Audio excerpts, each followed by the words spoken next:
I can see a brand spanking new master skin on the horizon. Ah, yes. My Dekker is about halfway through level 8, and this double XP is icing on the cake. It's that tasty icing too, y'all. It's the whipped kind that I love. I'm about 10 games in with Dekker on Monolith, and I thought I'd share my current build.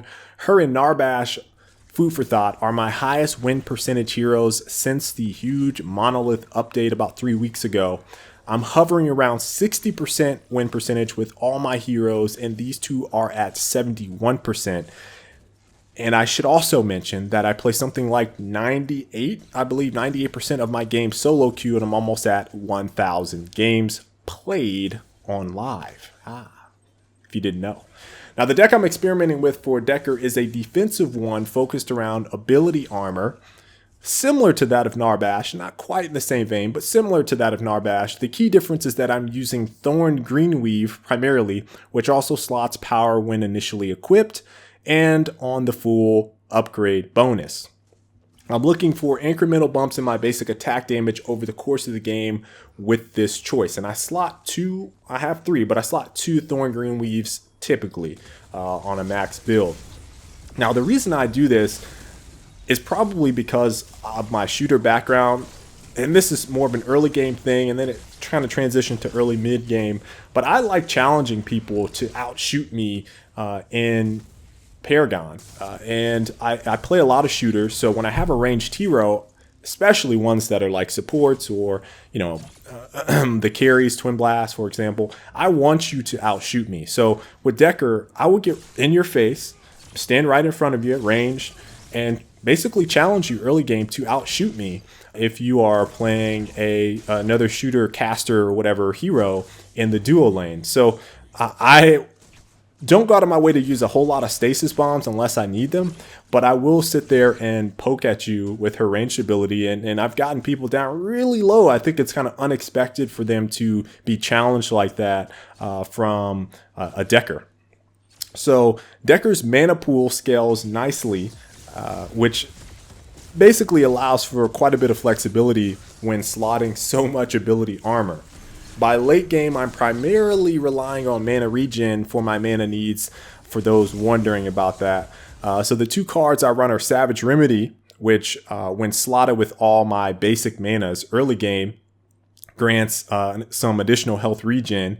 And then I switch that out with Gift of Rains.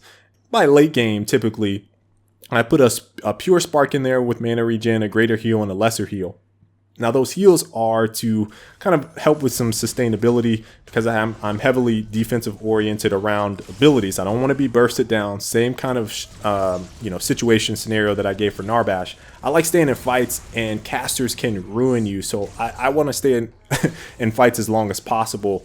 And I can try to dodge some of the carries or whatever. And she has enough escapability for me to kind of rely on her boots or her stasis bomb to get away from carries. But if I get bursted down from a caster, that doesn't feel great for me.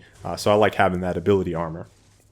Now, my two support-centric cards in this deck are Tempus Pearl, which grants a speed boost upon activation, and Honor the Pure, which activates a shield on use.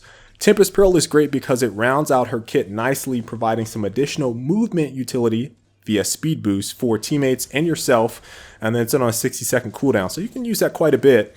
And then Honor the Pure is great at mitigating burst damage in those sticky situations or big team fights. A couple things before I'm out. I'm considering Chronomancer and slotting it all with basic mana to receive the 10% cooldown reduction. And this is, I mean, really, who doesn't like more stasis bombs to drop on someone's head? And then there's her kit. I want to talk really quickly about her kit. Dekker, and the key about her is timing those engagements. Your containment fence is the holy grail of abilities. It's a getaway vehicle, isolation chamber, zoning tool, damage canceller, team fight winner. Did I mention it can wash your dishes and your car too? No, I'm just joking. I wish it did. No, seriously, a well-placed containment fence can literally ruin any plans the opposition thought they were going to execute. Use it well and your teammates will love you. Don't time it too well and people be like, hey, dude, why did you just throw that in the middle of nobody? Try not to let the games get toxic, but you want your Dekker to be well-timed, well-versed at setting up those containment fences and using those stasis bombs well. So, my build is all about complementing the areas where I can better serve my teammates. Here's a speed boost for you, a stun for you. Oh, I trapped these guys for you, Howie, blow them up. I heard you needed a shield to block that Gideon meteor. I got you covered. And I'll see you guys next time. Stay frosty.